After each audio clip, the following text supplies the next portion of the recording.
우리 사회에 열정페이라는 말이 몇 년 전부터 생겼습니다. 열정페이라는 말은 고용주에게 정당한 임금을 지급받는 대신에 자신의 열정만을 소비하게 만든다, 열정을 착취당한다, 이런 의미를 가지고 있습니다. 특히 청년들이 인턴을 하고 또 실습을 하는 과정에서 아주 많은 노동을 하는데도 불구하고 그들이 받는 임금은 너무 적은 그런 경우를 얘기하는 것입니다. 이런 열정페이가 어떤 직업에서는 아예 구조화가 되어 있는 직업도 있어요. 그걸 당연히 받아들여서 숙식도 자유롭게 못하고 거의 24시간을 근무하는데 그거를 너무나 당연한 것처럼, 그러나 그것보다 제대로 된 자격증을 가진 사람보다 임금은 몇 분의 1로 받는 그런 경우, 다 해당되는 것이라고 말할 수 있습니다. 그래서 열정페이가, 이 단어가 청년들의 저임금 노동 착취를 상징하는 그런 단어가 되어버렸습니다. 노동의 결과가 수입이 돼야 될 텐데 도리어 지출로서 마이너스가 돼버리는 거죠. 우리 인생을 보면 이런 열정페이가 사실은 누구에게나 있고, 또 이 열정페이가 때로는 많을 때도 있고 몇 년간을 갈 때도 있고, 아니면 인생 전체가 헛된 지불이 될 때도 있다는 거죠. 이때 우리는 뭐라고 이름을 붙일까요? 인생페이. 인생을 엉뚱한 곳에 다 지불해버렸다.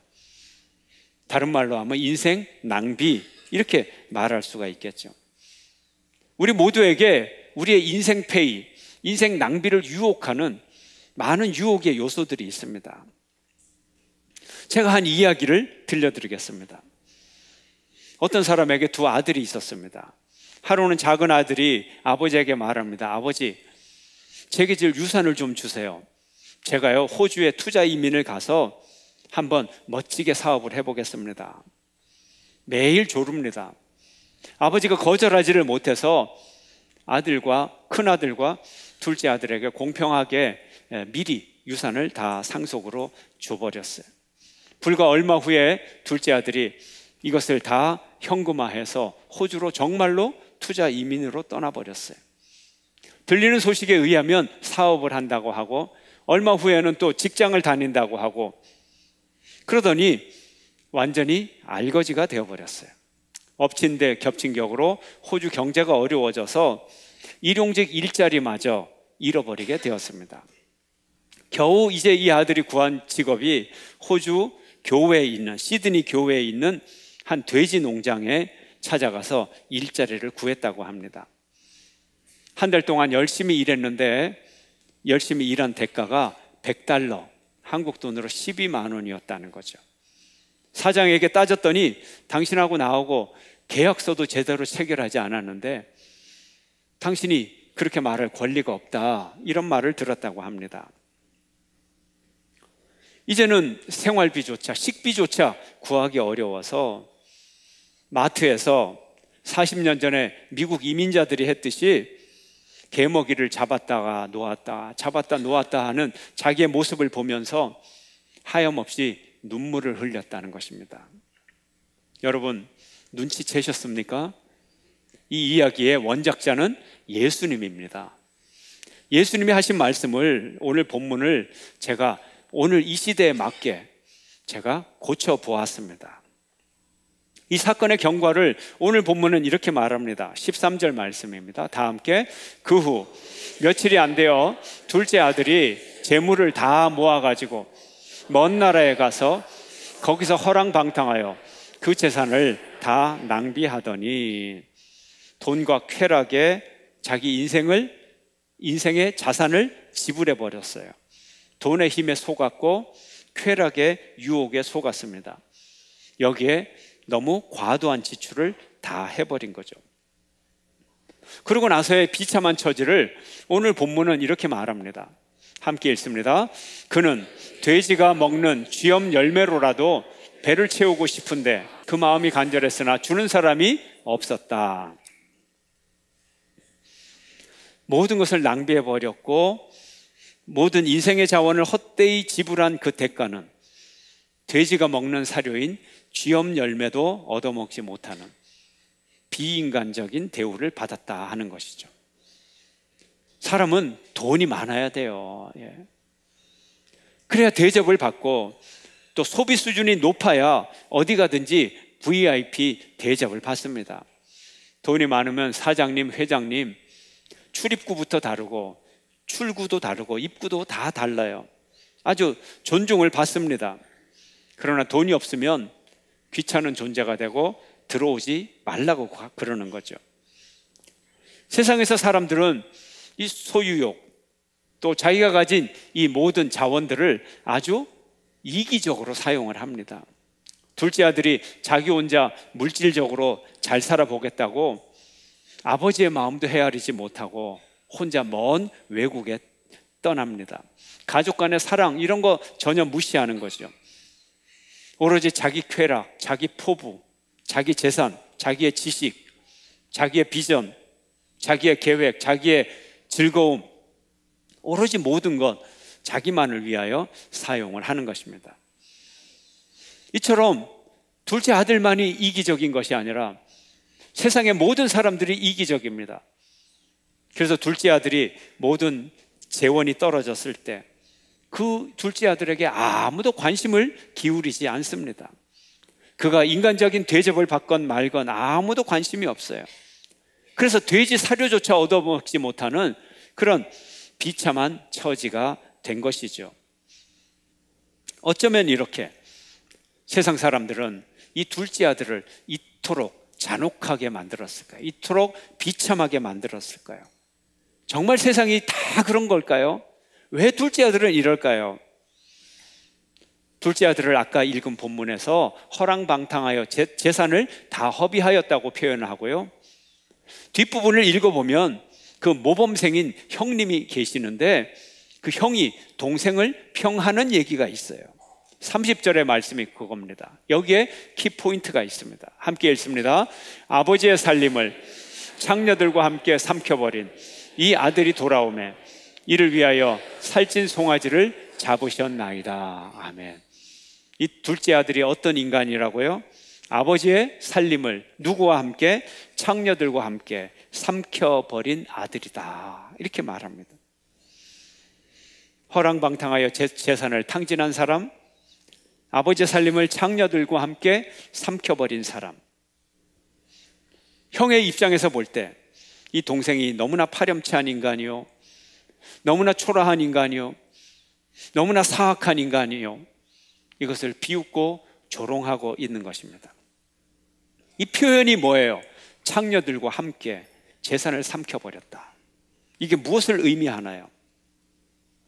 그는 돈으로 사람들의 몸을 사고, 쾌락도 돈으로 사고, 성도 돈으로 사고, 사람을 물화시킨 거예요. 대상화시킨 거예요. 사람을 물건으로 만들어서 돈으로 그 사람을 물건처럼 사서 마음껏 대상화했다는 거예요.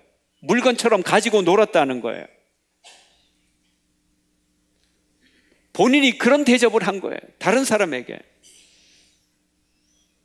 큰아들의 얘기는 이런 얘기예요. 아버지, 사람이 사업을 하면 망할 수도 있죠. 돈이 없다고 동생을 비웃는 게 아니에요, 아버지. 그렇지만 이 녀석은 말이죠, 돈이 좀 있다고 못된 짓을 했어요. 성과 쾌락을 돈으로 사고 다른 사람을 철저히 착취하고 물건 취급하고 최저 임금 주고 그렇게 사는 인간입니다. 그걸 고발하고 있는 거예요. 둘째 아들이 이렇게 이런 인생을 살다 보니 이제 사람들로부터 똑같은 대접을 받게 되는 겁니다. 자신이 다른 사람에게 했던 똑같은 대접을 본인이 받게 되는 거죠. 우리가 은혜롭게 다른 사람을 대하면 자비가 나에게 돌아오게 될 것입니다. 예수님이 말씀하셨습니다. 누가복음 6장 31절입니다. 다 함께, 남에게 대접을 받고자 하는 대로 너희도 남을 대접하라. 우리가 돈이 있을 때 친구라도 만들어 놓으면 돈이 없어져도 친구는 남습니다. 권력이 있을 때 친구라도 만들고 잘 베풀면 좋은 평판이라도, 권력이 사라질 때 좋은 평판이라도 남게 되는 거예요. 하지만 돈과 권력이 있을 때 남을 무시하고 마음껏 휘두른 사람은 이제 돈과 권력이 사라졌을 때 조롱과 비웃음과 수치와 복수와 원수만 남게 되는 것입니다. 이게 법칙이에요. 남에게 대접을 받고자 하는 대로 너희도 남을 대접하라. 우리가 사람들을 소중하게 여기면 그 사람들이 나를 소중하게 여길 것입니다. 사람뿐만이 아닙니다. 여러분이 여러분의 자원을 가지고 소중히 여기면 그 자원 때문에 여러분이 아주 소중한 존재가 될 거예요. 여러분이 여러분의 돈을 가지고 거룩한 곳에 사용을 하면 그 거룩한 곳에 사용한 돈이 여러분을 아주 거룩한 사람으로 만들어 주실 거예요. 이것이 하나님의 법칙입니다. 또 여러분이 직분을 가졌을 때 소중하게 여기시기를 바랍니다. 그 직분이 여러분을 소중한 존재로 만들어 주실 거예요. 세상의 직분이나 교회의 직분이나 같습니다. 직분을 맡은 사람이 직분 수행을 잘 하라고 기회를 준 거예요. 그런데 간혹 가다가 사람들은 직분을 가질 때 자기가 그 직분을 완수한 걸로 착각을 하게 되는 거예요. 자기가 인정받은 줄로 알아요. 그렇지 않습니다. 그때부터 평가가 시작이 되고 그때부터 심판이 시작이 되는 것입니다. 국민들이 한 사람에게 대통령의 직분을 주었는데 이 대통령이 자기가 다 된 줄로 알고 자기 마음대로 그 직분을 소중히 여기지 않는다면 어떻게 되겠어요? 이 대통령이 그 직분을 소중히 여기고 자나깨나 그 직분 수행을 위해서 임기 끝날 때까지 노력을 한다면 그가 임기가 끝났을 때 국민들로부터 존경을 받을 것이에요. 소중히 여김을 받을 것이에요. 역사에 이름이 남게 될 것입니다. 명예가 남게 될 것입니다.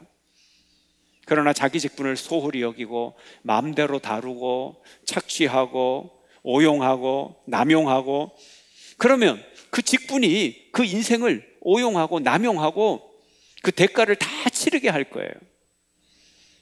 여러분이 장로, 집사, 권사 이 직분을 다 받으셨어요. 이 직분을 소중히 여겨야 됩니다. 자기 직분을 게을리하는 권사에게 어떤 사람이 권사님 하고 마음속에 진심 어린 존경 어린 그 존칭을 불러주겠습니까? 자기 직분을 소중하게 여긴 자에게 진심 어린 권사님, 장로님, 집사님 이런 존경이 찾아오게 될 것입니다. 이기적으로 그 직분을 그저 소유만 하고 있는 사람에게는 존재감이 없는 거죠. 우리가 섬기고 봉사하고 예배에 참여하고 예배에 참여하기 싫은 그런 게으른 마음이 생길지라도 그래도 내가 권사인데 내가 집사인데 이 직분 때문에라도 직분 수행을 하기 위해서라도 공예배에 참석하고 하는 사람들에게는 바로 그 예배 참석함으로 더 거룩한 성품과 또 그 시간에 남을 위하여 단 한마디라도 더 중보기도 하게 되고 그러므로 바로 그 직분을 소중하게 여김으로 그 직분이 그 사람에게 존중함을 받을 수 있는 성품과 그런 일을 마련하게 되는 것입니다. 우리가 직분을 성실하게 수행하면 절대 배반당하지 않아요. 절대 그 직분이 직분자를 명예롭게 해 주는 것입니다. 이렇게 우리가 가진 자원들을 소중하게 여겨야 돼요. 그러면 그 자원이 나를 소중한 존재로 만들어 주는 겁니다. 우리가 우리 인생의 자산을 소중하게 여기고 우리 자신을 소중하게 여길 때 우리가 정말 소중한 일에 우리의 자산을 지불해야 되는데 우리가 우리 인생을 어디에 지불해야 될까요? 우리가 많은 문자, 스팸, 광고 많이 우리가 광고를 접합니다. 우리의 돈을 뺏어가려고 우리의 시간과 관심을 뺏어가려고 우리의 마음속에 성령님과 사탄의 유혹이 치열한 전쟁을 벌이고 있어요. 내 자원을 뺏어가려고, 내 마음을 뺏어가려고. 우리가 하나님의 영을 선택해야 되는데 그게 쉽지 않다는 거죠. 선거 전에 돌입한 후보들처럼 우리의 마음을 뺏는 유혹이 아주 만만치 않아요. 사탄이 우리를 유혹하는 것 너무나 많은 것들이 있어요. 일일이 다 열거할 수 없어요.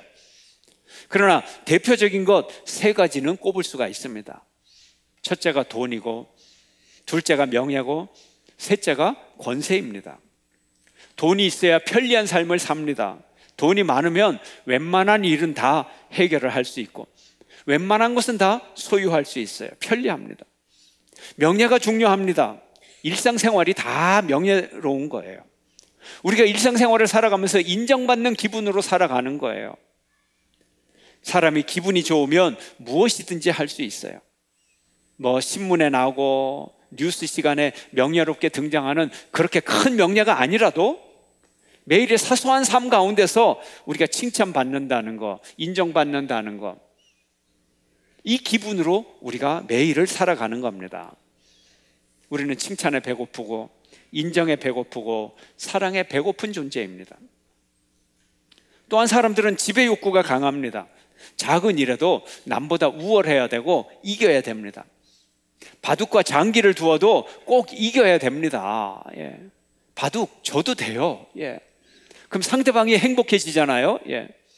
그런데 지면 못 견딥니다. 못 견디. 스포츠를 해도 꼭 내기를 해서 이겨야 돼요. 카드 게임도 이겨야 돼요. 이게 우리의 본성입니다. 사탄이 이걸 이용하는 거죠. 그러나 우리가 오늘 본문의 둘째 아들을 보면 이런 세상의 유혹을 이기지 못한 인생의 가장 비참한 순간에 아버지를 기억하게 됩니다. 한번 읽을까요? 17절 말씀 함께 읽습니다. 이에 스스로 돌이켜 이르되 내 아버지에게는 양식이 풍족한 품꾼이 얼마나 많은가. 나는 여기서 주려 죽는구나. 주려 죽기 직전에 아버지를 생각합니다.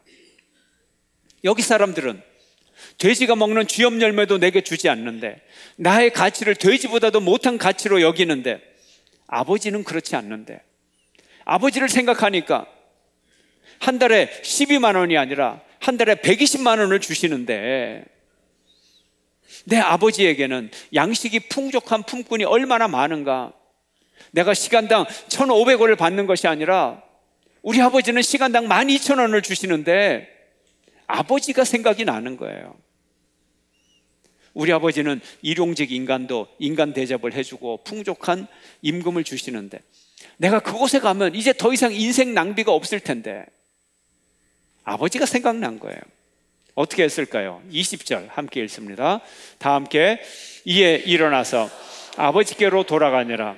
아직도 거리가 먼데 아버지가 그를 보고 측은히 여겨 달려가 목을 안고 입을 맞추니, 이제서 아버지에게로 돌아옵니다.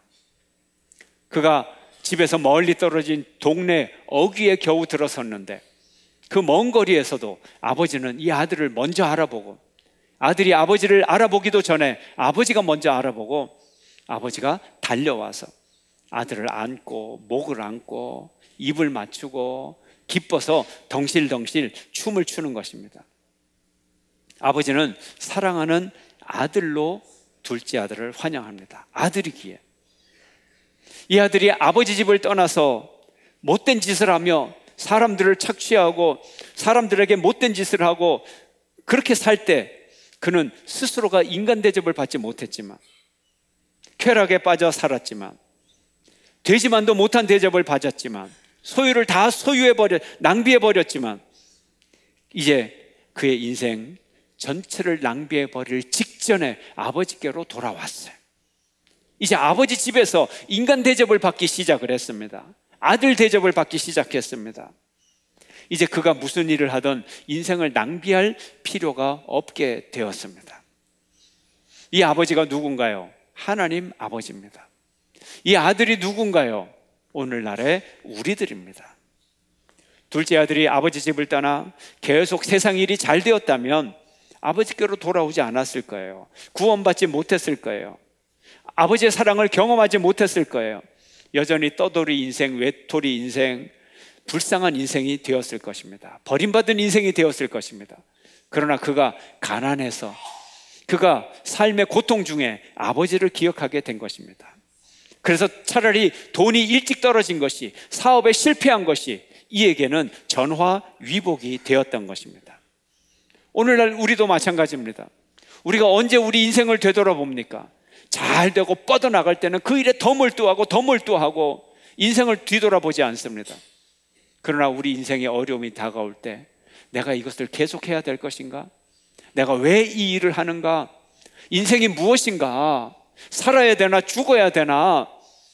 스스로 질문을 던지면서 하나님 앞에 나오게 되는 것입니다. 예수 믿는 사람들이 왜 그렇게 즐거운가? 예수 믿는 사람들이 왜 그렇게 행복해 하는가? 우리의 모든 일이 잘 되어서 행복하고 잘 되어서 즐거운 것이 아니라 하나님이 기뻐하시기 때문에, 하나님이 즐거워하기 때문에 우리가 행복하고 우리가 즐거운 것입니다. 오늘 본문의 아버지는 아들이 돌아왔다고 즐거워서 잔치를 합니다. 함께 읽겠습니다. 22절 23절 다 함께. 아버지는 종들에게 이르되 제일 좋은 옷을 내어다가 입히고 손에 가락지를 끼우고 발에 신을 신기라.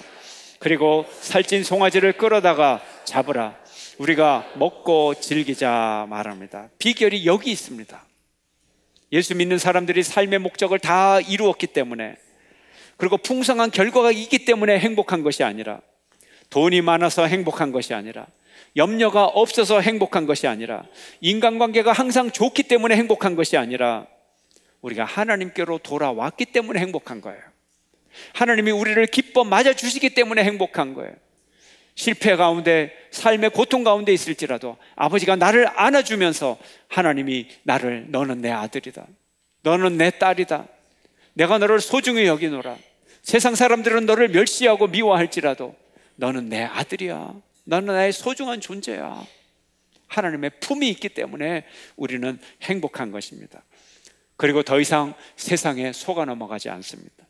세상이 주는 가짜 행복에 속아 넘어가지 않고, 가짜 행복 때문에 우리의 인생의 자원이나 내 인생을 소비하지 않습니다. 나 자신의 욕망에도 속아 넘어가지 않아요. 세상의 부유함과 세상의 명예와 세상의 권세에 속아 넘어가지 않습니다. 인생의 축복은 하나님께로 돌아가는 것입니다. 인생의 행복은 하나님께로 돌아가는 것입니다. 주님이 우리를 기다리십니다. 이사야서 55장 7절의 말씀은 이렇게 말합니다. 다 함께. 악인은 그 길을, 불의한 자는 그의 생각을 버리고 여호와께로 돌아오라. 그리하면 그가 긍휼히 여기시리라. 우리 하나님께로 돌아오라. 그가 너그럽게 용서하시리라. 아멘. 하나님이 우리에게 돌아오라고 부르십니다. 우리에게 돌아오라고 기다리고 계십니다. 죄악을 용서해 주십니다. 구원해 주십니다. 죄악의 길에서 인생을 낭비하지 말고 하나님께로 돌아오면 즐거움이 있는 것입니다. 이사야 51장 11절은 이렇게 말합니다. 함께 읽습니다. 여호와께 구속함을 받은 자들이 돌아와 노래하며 시온으로 돌아오니 영원한 기쁨이 그들의 머리 위에 있고 슬픔과 탄식이 달아나리이다. 아멘. 세상에서 원하는 대로 따라가며 살 때는 슬픔과 탄식이 있지만, 하나님을 믿으며 살고 하나님 앞에 나아가면 기쁨이 넘치는 것입니다. 여러분 모두를 낭비하지 않는 삶으로 초대합니다. 여러분 모두를 하나님의 기쁨으로 초대합니다. 하나님 앞에 나와 낭비하지 않는 삶, 영원한 행복한 삶을 살아가는 저와 여러분 모두가 되시기를 주의 이름으로 축원합니다.